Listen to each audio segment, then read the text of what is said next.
अरे का हो जीजा? का हो रसमलाई? कैसन तैयार हो पड़ो जाए खका? हाँ हो जाएगे तो अब तनी सासू मैया के बुलावा सर सलाम होके फिर हम निकली। का जीजा खातिरदार में कुछ कमी हो गया का? अरे ना ना ना रे बाप ही का कहलू। सेवा तो ऊ कैलू वो लोग के हम जीवन में ना भूला पाई। बड़ी कैलू हम प्यार लोग सेवा सत्कार गद गद भइल दिल अब रहेदा। देख माना हमर बात फेरू होई मुलाकात साली रोका जानी घरवा जाएदा। हमार कसम जीजा अगर गइला त बड़ी कैलू हम प्यार लोग सेवा सत्कार गद गद भइल दिल अब रहेदा। देख माना हमर बात फेरू होई मुलाकात साली रोका जानी घरवा जाएदा।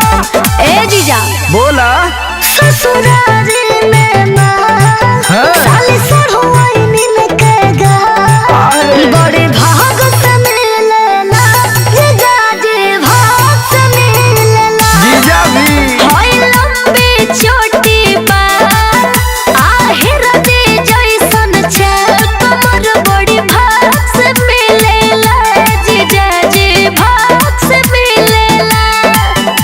अभी तो जीजा जी गांव के हमार सब सखी सहेली मिलल चाहते और अब जाए फौहाल है। अरे साली जी फिर कबो आई त सबके लपेट ले।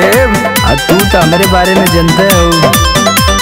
तोहरे ला जीजा खुला बा खाला फिरी रसगुल्ला बुझत है अब तोरो व्यवस्था करे के हुई। हो गईलू सया बोलिया छुरी लागता। अच्छा बियाह करावल तोहरो का? अब जरूरी लागता।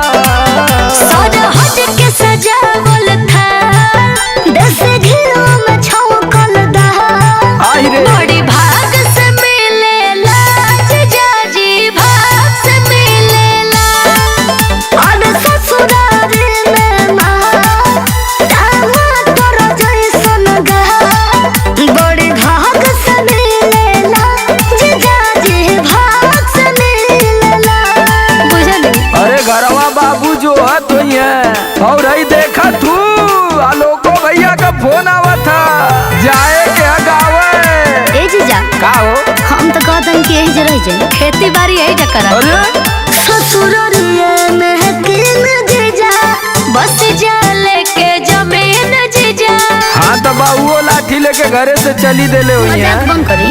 हो जत जहिया बाबू यहाँ आई जाई है हो कुल गुस्सा समधिन पगिराई जाई है हो।